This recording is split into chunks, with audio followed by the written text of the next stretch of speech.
Good evening. Welcome to Central News for Friday the 19th of July. I'm Hilary Intusu. In today's news, Economic Development Minister Stephen Joyce took a whistle-stop tour of Tauranga yesterday, visiting local businesses to discuss economic development and local industry.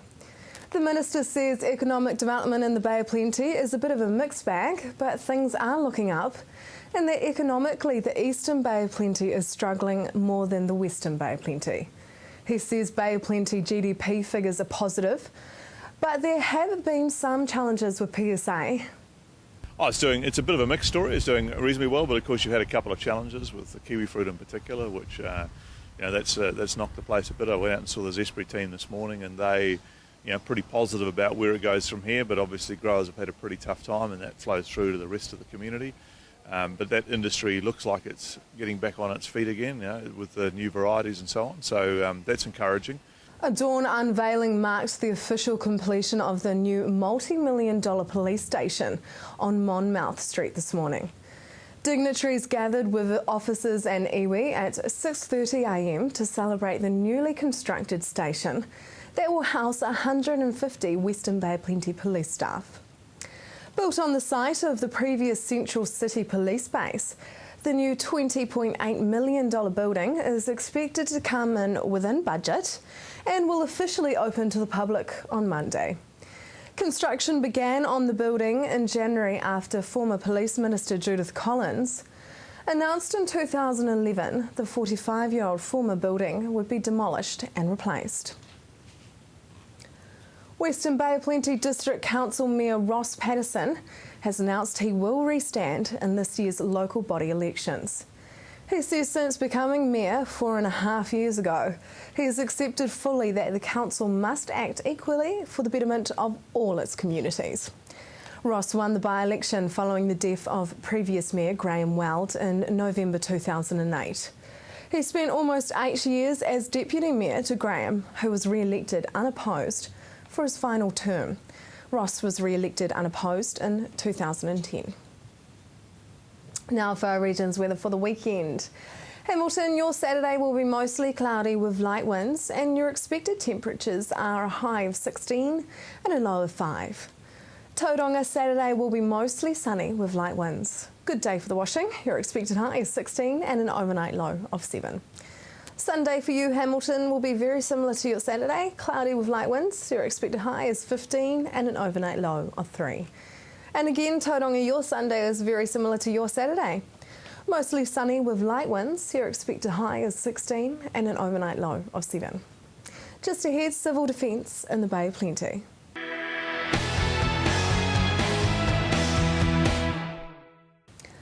Welcome to Central News on TV Central. The Bay of Plenty Civil Defence Emergency Management Group has appointed its first full-time group controller. I spoke with Clinton about his new role and everything we need to know about civil defence in the Bay. Clinton, what is your new role? Hilary, my new role is pretty much Regional Manager of Civil Defence Emergency Management for the Bay of Plenty. And it's a blend of my previous role where I was just the manager, and it's blending it now with the group controller role to lead a response. So which councils will that involve? The Bay of Plenty Civil Defence Group is set up across the Bay of Plenty and encompasses 7 councils.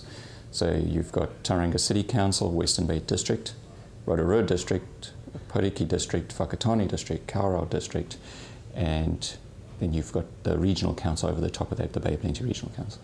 So what will be different about this to your previous role?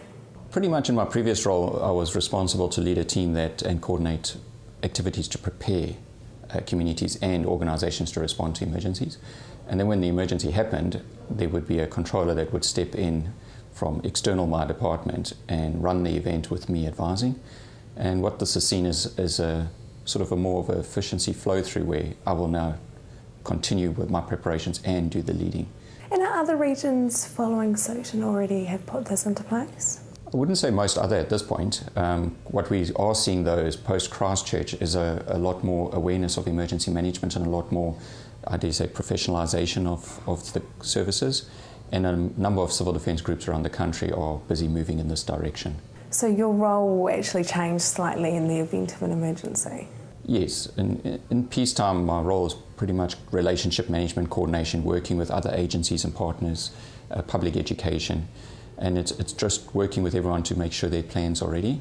But in an emergency, the role changes where if it ever, in a civil defence emergency, I actually become what's known as the controller, and I coordinate all the responses across all agencies. What emergencies are we at risk of in the Bay of Plenty? Our Civil Defence Group Plan contains a hazard profile, and we have identified 22 hazards at risk in the Bay of Plenty, and they are ranked. The number one ranking is flooding, which is actually quite common knowledge, although communities are quite aware of tsunami and volcano and earthquake. The fact that flooding is the top number one because of our weather pattern it's almost common knowledge, and people accept that one.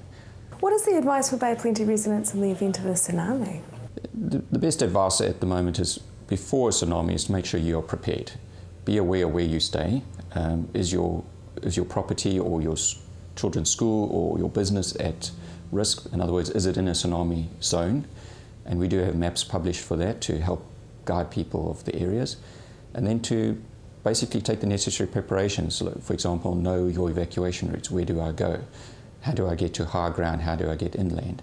And to have a plan. For every emergency, we talk about every house having a plan and every member of the family knowing that plan. So what about an earthquake? Pretty much the same.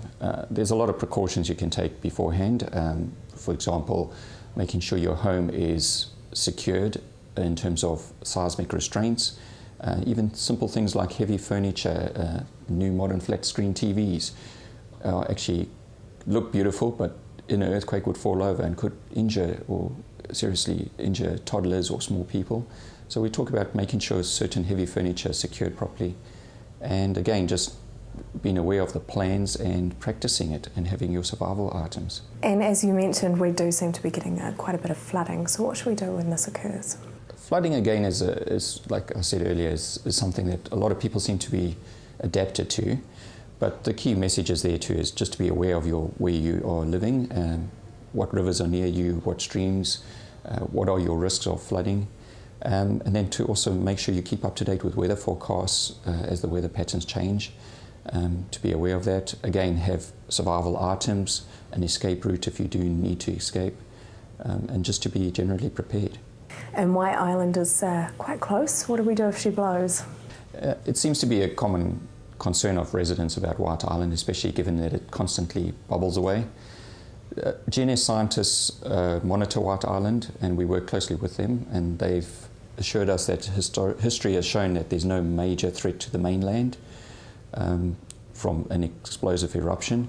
We would, depending on weather patterns, possibly have volcanic ashfall impacts, and then we would be giving advice out at the time depending on the nature of that ash and severity. So basically residents would listen to their local radio stations and we'd be giving them advice. The main thing with White Island is our concern is more about the tourism and the tourists that visit the island, making sure they're aware of the risks, because everyone wants to go see the active volcano. And in the past we have had quite a couple of tropical cyclones, so what should we do with tropical cyclones? Well, the cyclones pretty much, in the category of tornadoes and severe weather and storms. So again, it's about making sure you've got your survival kits at home, making sure your plans are in place, and keeping up to speed with the weather forecast and listening to advice from communities. What does the Civil Defence Emergency Management Group do in peaceful times? We pretty much work collectively with all our partner agencies such as police, fire, health departments, interest groups to help prepare and get, as you talked about all those, what can we do before? That's what we work with, is getting the public and businesses prepared to deal with the emergencies. What is your advice for our viewers in the event of an emergency and to help them prepare themselves? My advice is to go to our website or to the Ministry of Civil Defence website, and there's a lot of brochures and publications with detailed information on what to prepare for different emergencies. You can find out all you need to know on the website bopcivildefence.org.nz. Coming up, 10-year celebrations.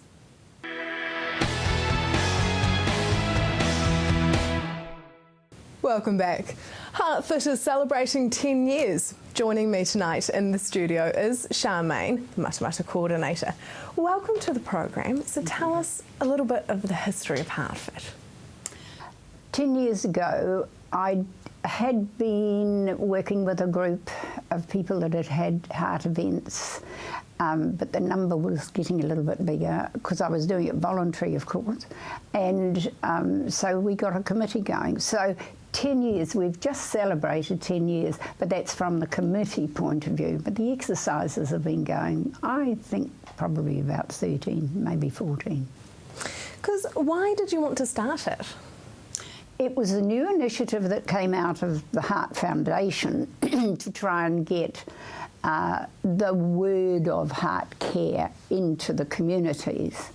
But I had lost my husband through a heart event quite some years before, and I knew how shattering it can be because I knew absolutely nothing. He was at work on Friday and gone by Monday, and I felt I just needed to, I had the abilities from the fitness point of view to be able to do something. I guess that's the thing with heart disease, is that it is so sudden. It can be so sudden. You know, literally people don't come home from work sometimes. So what can we do to try and protect our heart?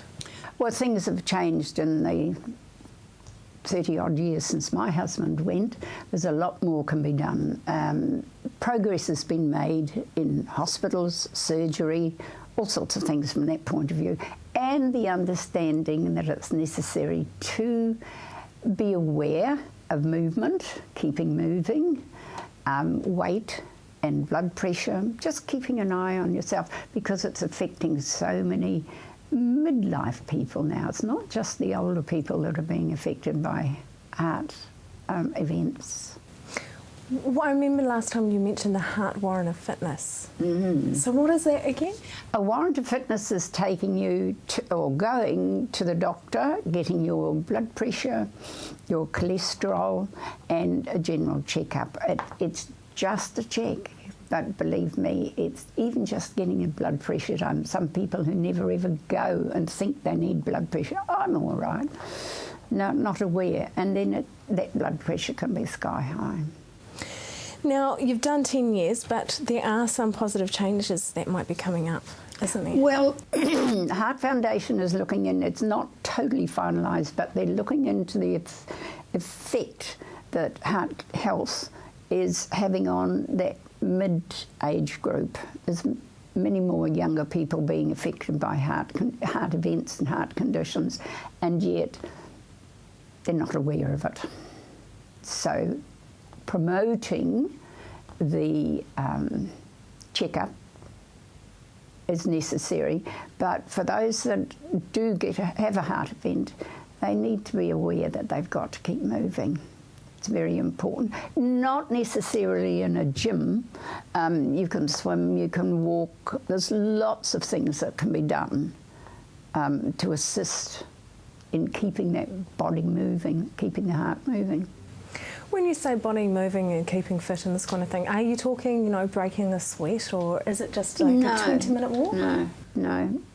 Especially after you've had a heart event, 10 minutes is going to be more than enough for some people. But no, not necessarily breaking into a sweat, but just keeping everything moving and keeping the heart rate raised slightly, and gradually as you improve health-wise. There is also, of course, medication that needs to be taken, because a lot of people go on to medication after a heart event and then they start to feel so very well and think, oh, I'm all right, I don't need to take this.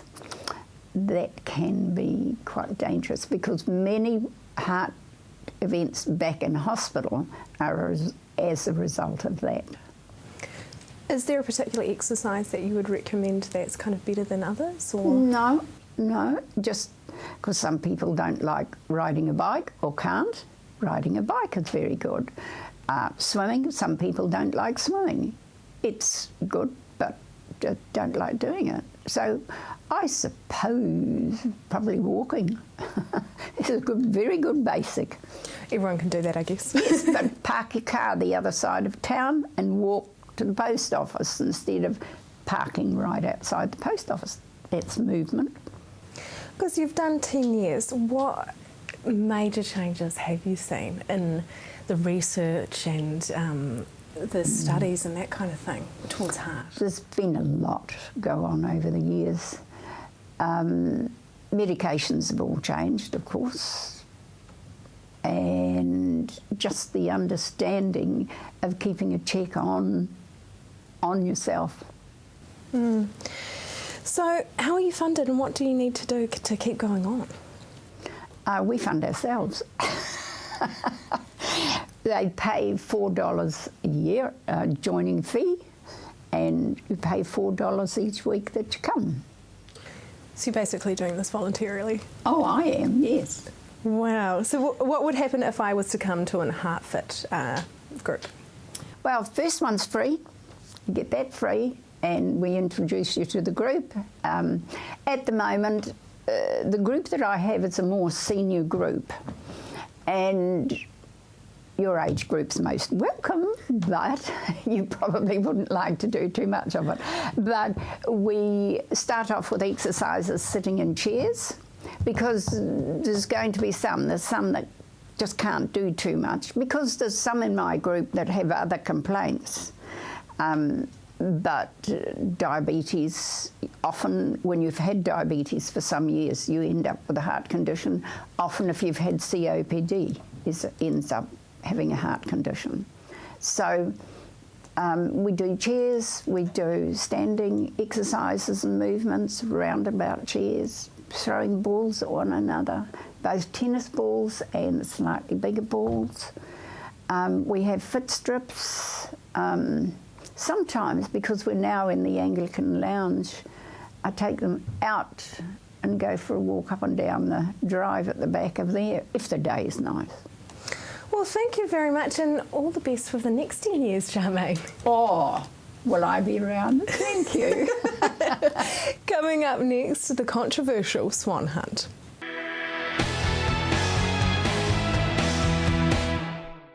If you have just joined us, welcome to Central News. The annual swan hunt in Tauranga has caused a bit of media attention lately. I spoke with Grant Dyson of Eastern Fish and Game to find out why the black swan has become a pest. Tell us about the annual swan hunt. The swan hunt has become quite controversial in recent times, and I think that's partly due to the sensational reporting by some of the TV channels in particular, who haven't really presented a balanced picture. There's a couple of things that have constantly been misreported, and one is that it's a fish and game cull. It's not at all. It's a privately run hunt that we simply help with. We facilitate by issuing a permit. So yeah, it's not a fish and game cull. It's a private hunt, and you know, we make sure they run it by the rules and regulations. There was a bit of backlash over that permit to disturb. So what does that actually mean? We assist the hunt by issuing a permit to disturb, and that's literally the wording of it. And it allows the hunt club to run boats and in fact jet skis, and to, if you like, for want of a better term, herd the birds towards the hunters who stand in a line to fire on them. I think it's been controversial because of that fact that people think it's pretty unsporting to herd the birds in that direction. As far as we're concerned, you know, they're doing things according to the rules and regulations, and you know, it's quite legitimate. The season doesn't end till August the 25th, so will there be a few more organised shootings? We don't have any applications in hand for any more organised hunts, so we wouldn't expect any. None have been permitted. That's not to say that hunters can't get together and go and hunt black swan, because they can until August 25, you know, in accordance with the normal rules and regulations, just like some other birds that are able to be hunted. Until then, what we class as the upland game birds, pheasants, quail and so on. So certainly not a hunt on that scale. How many black swans are estimated to be in the Tauranga Harbour? The estimates we have, they're pushing towards the 5,000 mark, so maybe 4,000 plus currently. And these birds are coming in from the Waikato, where the lakes of certain Waikato lakes have basically died with all the runoff that's getting into them, and also the presence of koi carp that are compete for the food. So, these swans have taken up residence in Tauranga Harbour.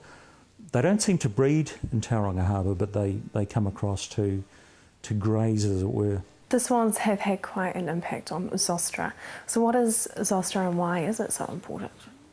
The seagrass, there's a PhD study, and I would emphasise, this is a pretty high-powered study by somebody who's put an awful lot of work into it at that PhD level, and they've looked at the seagrass biomass and the growth of swan numbers, and calculated basically that if numbers get to a certain point, then the biomass will start disappearing, and that seagrass is pretty crucial to juvenile snapper as part of the nursery habitat, if you like, where they do their growing. So at some point there could well be an impact on young snapper. So that's one good reason.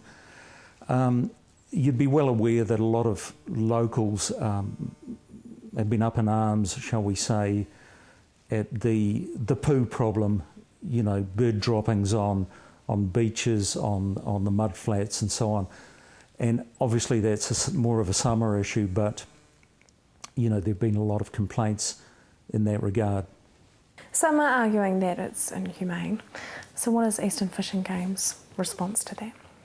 All I can say is that we're at pains to promote ethical hunting, and where the swan hunt is concerned, we've been at pains to advise on how to go about it in the right sort of humane manner, and that's meant having boats on hand to ensure that no swans are left in a wounded state. That's one of our prime considerations with hunters. We promote, as I say, very ethical, humane hunting, which means that you don't leave a wounded bird, to flap about in the water and suffer. You dispatch it as quickly as possible, humanely as possible. And that was one of our key bits of advice to this club. We will bring you part 2 of that interview next week, where we discuss hunting pukeko. That is the news for today and this week. We really want you to be involved, so like us on Facebook. Let us know your views. If you have news including your own video and photos, go to our website and hit upload. Thanks for joining us. I will be back next week with more guests from in and around the regions. I'm Hilary Entwistle. Have a lovely evening and a fantastic weekend.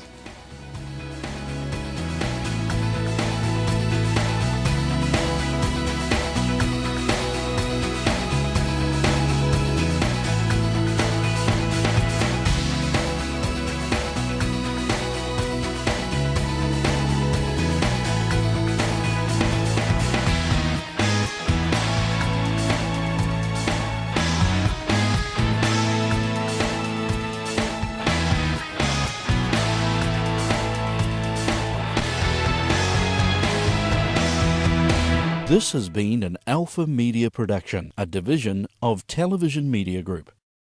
Supporting local content so you can see more of New Zealand on air.